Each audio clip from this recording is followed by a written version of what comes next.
Let's go to Imran in Slough, who's been waiting a long time. Go ahead, Imran. Hello, good morning, George. Sorry to keep you waiting, friend.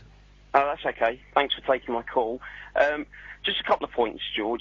Firstly, one of the previous callers was talking about the conspiracy theories and the Twin Towers going down. You sort of mentioned that it wasn't fabricated or...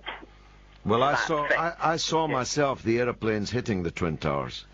No, granted, but I think it was more around who actually instigated that. Now, I mean, I've seen a lot of documentaries, I'm sure you have, and you can sort of, everybody's entitled to their opinion, and as we know, opinions vary. However, there's a lot of experts that actually came on and stated the manner in which those Twin Towers and adjacent buildings actually fell was not natural. It was more about controlled explosions. But you did see the two aeroplanes, two jet airliners crashing into them, didn't you?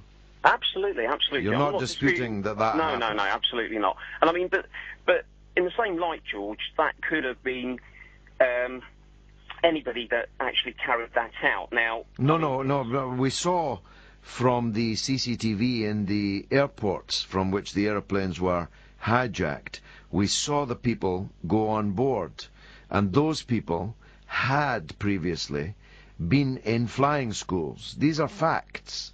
Yeah, I do understand, George, but that's what I'm saying. I mean, we talk about Osama bin Laden being sort of one of the puppets for the Western, CIA, actually. Well, he was initially, yeah. I don't think he was at the end. No, absolutely. But, I mean, it's quite feasible then to sort of also say, well, could these people not have been puppets for the American government? I mean, there's a lot of speculation. I mean, I know, but Imran, please, are you really saying the American government conspired with these Salafist fundamentalists to attack their own country and kill thousands of their own people?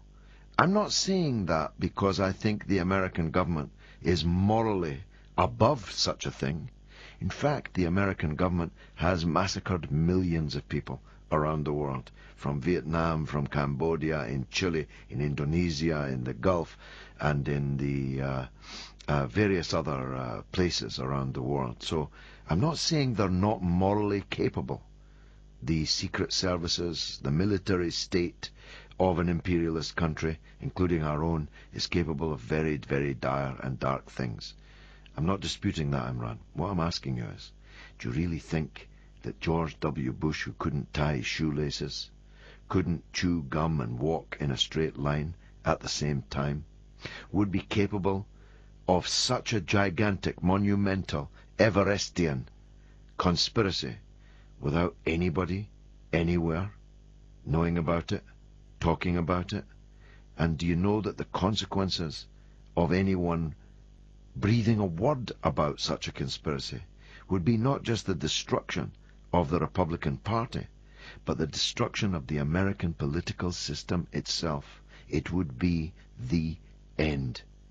And why would they need to do that if two airplanes had already flown into the Twin Towers? Why would you need a controlled explosion when you already saw with your eyes two airliners striking two tall buildings and bursting into flames?